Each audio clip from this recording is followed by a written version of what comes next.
Oke, selamat datang di tutorial IoT Indonesia. Kali ini kita akan membahas lebih mendalam dan memahami sebenarnya bagaimana langkah awal yang perlu kita perhatikan ya bagi yang pertama kali ingin menapakkan kakinya menggunakan Home Assistant. Mudah-mudahan video ini bisa membantu kita dalam memahami, dan tentu tahapan ini sangat penting bagi kita yang pemula untuk memahami lebih jauh nantinya seperti apa. Oke. Yang pertama biasanya yang kita fokuskan di awal itu adalah kita sebagai user di sini ya. Artinya ingin menginstal atau mengaplikasikan Home Assistant ya. Nah, di sini kita ada beberapa pilihan, tentu kita masih bingung ya, apakah ingin menggunakan Intel NUC, Android, atau Tinkerboard, Windows, macOS atau Linux, atau yang banyak juga menggunakan orang seperti STB atau menggunakan Raspberry Pi. Dari data yang kita bisa lihat bahwa pengguna terbanyak di dunia itu menggunakan Raspberry Pi ya, seperti itu. Kemudian banyak juga teman-teman yang menggunakan STB. Nah, tentu pemilihan device atau rumah daripada Home Assistant ini perlu kita pahami dan cermati. Pertama yang perlu kita perhatikan adalah kemudahan dalam instalasi ya. Kemudahan dalam instalasi ini penting bagi kita yang pemula. Apakah kita sudah memahami dasar-dasar Linux, terutama jika ingin menginstal menggunakan Linux misalnya, tentu itu jadi pertimbangan pertama juga. Yang kedua, dukungan atau support yang kita dapatkan jika ingin menginstal atau menggunakan ya, atau menggunakan perangkat seperti yang kita pilih. Nah, dengan pemilihan yang tepat seperti itu, kita bisa kedepannya juga akan lebih mudah ya, akan lebih minim problem yang kita temui, karena kita harus pahami bahwa perkembangan Home Assistant ini terus berkembang dan terus menyediakan update-update terbaru. Biasanya kalau kita tidak mengikuti update-nya, ada beberapa file juga yang merupakan file dependensi atau terkait dengan file yang lain. Jadi ada file yang baru, ada yang tidak. Nah, ini biasanya juga mengakibatkan problem di kemudian hari. Nah, kalau saran saya dalam menginstal Home Assistant ini, pastikan kita menginstal yang berbasis OS ya, atau sistem operasi Home Assistant. Kenapa? Jauh lebih mudah. Kemudian dari pengalaman saya juga menggunakan itu, menurut saya sih lebih minim problem ya, apalagi kalau kita lihat bahwa durasi update yang dikeluarkan oleh Home Assistant cukup masif ya. Biasanya kalau ada update terbaru di selain daripada yang berbasis OS itu, biasa ada problem-problem ya yang ditemui.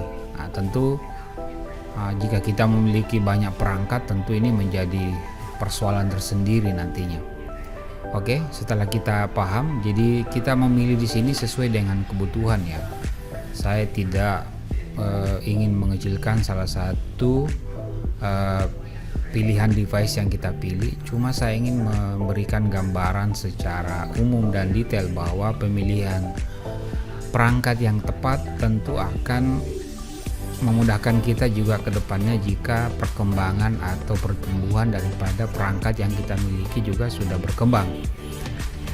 Dan juga perlu dipahami seperti saya katakan tadi, bahwa proses update yang dilakukan oleh Home Assistant itu cukup masif dan sering ya. Nah, ini tentu dengan adanya pemilihan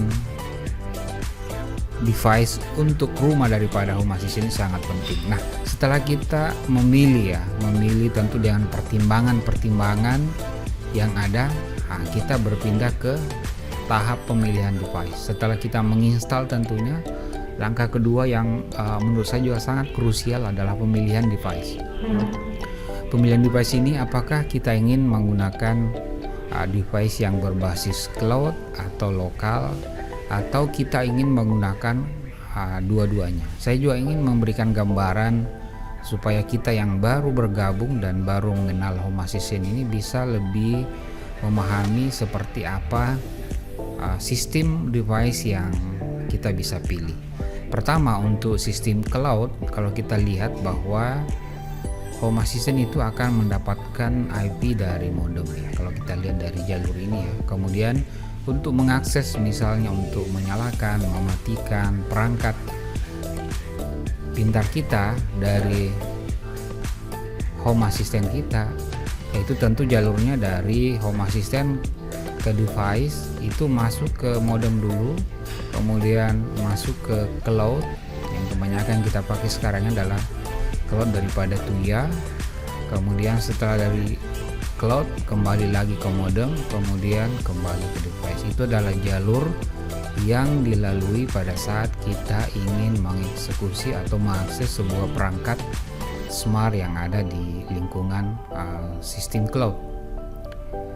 Tentu perjalanannya agak panjang ya, dan ini sangat menuntut stabilitas koneksi internet yang stabil dan powerful tentunya. Kemudian untuk sistem lokal, kalau kita lihat di sini Home Assistant mendapatkan sama juga ya, mendapatkan juga IP dari Home Assistant. Nah, setelah mendapat IP tadi, biasanya yang berbasis lokal itu membutuhkan sebuah koordinator atau hub untuk bisa mengkoordinir daripada perangkat pintar yang ada di lingkungan yang mereka punyai tentunya. Nah, jadi jalur untuk mengaksesnya lebih singkat. Jadi dari Home Assistant kita ke koordinator langsung ke device. Jadi walaupun misalnya di modem kita ini tidak tersedia koneksi internet, kita masih bisa melakukan koneksi ke perangkat yang kita inginkan tanpa ada kebutuhan internet, selama modem kita ini tidak mati atau tidak masih teraliri oleh listrik. Ini semua sistem atau otomasi masih bisa berlangsung dengan sendirinya tanpa adanya koneksi internet.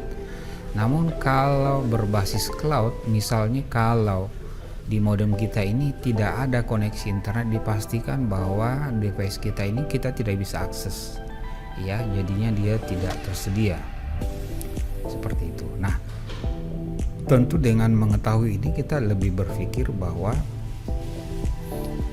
ada beberapa kelebihan yang dimiliki oleh sistem berbasis lokal. Jadi kita tidak terlalu tergantung dari adanya kebutuhan internet. Kemudian yang kita perlu pahami juga bahwa semakin kesini perkembangan update daripada Home Assistant itu lebih banyak memberikan peluang-peluang untuk perangkat-perangkat yang berbasis lokal ya. Jadi kita perlu pertimbangkan. Jadi bagi Anda yang baru mengenal ini, tentu perlu mencermati ya dalam memilih perangkat atau device apa yang perlu kita pakai. Nah, dengan adanya video ini mudah-mudahan bisa memberikan solusi masukan tentunya, apalagi kayak memang bahwa masih jarang yang materi-materi yang membahas Home Assistant itu dalam berbahasa Indonesia ya. Ini baru kita membantu dalam mewujudkan hal tersebut. Nah, setelah kita memahami sistem yang akan kita pakai, apakah cloud system atau lokal system, atau kita kombinasi antara keduanya, kita menggunakan lokal juga, kita menggunakan cloud juga. Nah, kemudian langkah selanjutnya adalah kita menginstal Langkah selanjutnya adalah kita menginstal integrasi sesuai dengan pilihan perangkat. Ya tentu kan kebanyakan yang umumnya kalau di Indonesia itu lebih banyak menggunakan Tuya ya. Jadi integrasi yang banyak kita gunakan nantinya adalah integrasi Tuya. Kemudian ada juga lokal Tuya.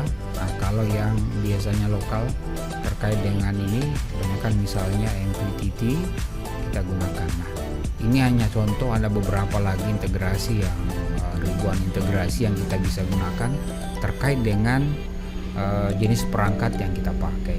Dengan mengenali alur-alur ini, kita sebagai pemula kita bisa tahu bahwa di Home Assistant ini ada beberapa pilihan atau perangkat yang kita bisa pakai. Nah, ini tentu sangat membantu kita dalam yang awam tentunya dalam memulai atau ingin menapaki penggunaan Home Assistant di rumah kita. Oke, sampai jumpa di tutorial berikutnya. Assalamualaikum warahmatullahi wabarakatuh.